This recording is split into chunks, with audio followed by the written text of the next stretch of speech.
Hi guys, আসসালামু আলাইকুম। কেমন আছেন সবাই? আশা করি সবাই ভালো আছেন। আমি অনেক ভালো আছি। আজকে আপনাদের সাথে শেয়ার করব কচুর শাক রান্না করার রেসিপি। তার জন্য এখানে কচুর শাক নিয়েছি। তারপর একটা কড়াইতে তেল গরম করতে দিয়ে দিলাম। তারপর চিংড়ি মাছ দিয়ে দিলাম। আর ঝাল 3-4টা ঝাল এলাচি দিয়ে দিয়েছি। চিংড়ি মাছটা একটু ভেজে নিব। একটু লবণ, একটু হলুদের গুঁড়ো দিয়ে দিলাম। আর আমার ভিডিও যদি ভালো লেগে থাকে লাইক কমেন্ট শেয়ার করবেন। আর যারা এখনও পেজটি ফলো করেন না তারা ফলো করে দিবেন। আর ইউটিউব থেকে দেখে থাকলে তাহলে একটা সাবস্ক্রাইব করে দিবেন। এই তো পেজ কুচি দিয়ে দিলাম।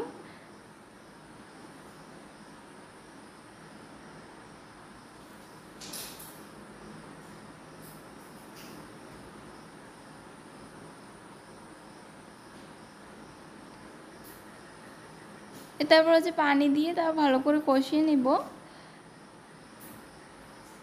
এর তারপর কাঁচামরিচ দিয়ে দিয়েছি।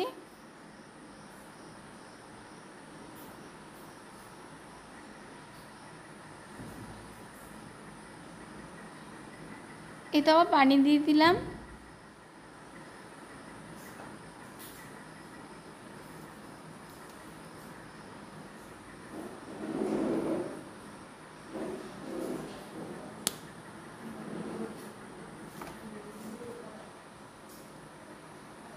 আর ভিডিওর কোনো অংশে কোনো ভুল ত্রুটি হয়ে থাকলে সবাই প্লিজ ক্ষমার দৃষ্টিতে দেখবেন। এতে পানিটা টানার পরে তারপর আমি কচুর শাকগুলো দিয়ে দিলাম, মানে কচুর ডাঁটাগুলো দিয়ে দিলাম। তারপরে এই তো ঢাকনা দিয়ে দিয়েছিলাম আবার কিছু।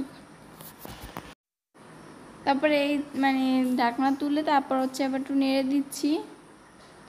এখন কিন্তু কোনো পানি দিব না।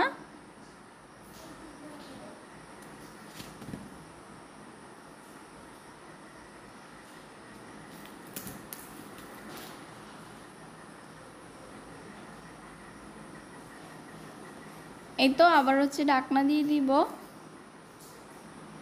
ঢাকনা দিয়ে দিলাম। তারপরে এই তো দেখতে পাচ্ছেন ঢাকনা তুলে নিয়েছি কিছুক্ষণ পর। এই তো হয়ে গেছে। তারপর পরিবেশন করে দেখাচ্ছি। আমি কিন্তু ডাটাগুলো সিদ্ধ হওয়ার পরে একটু খুন্তি দিয়ে একদম নরম করে ভেঙে দিয়েছি, এই জন্য এরকম দেখা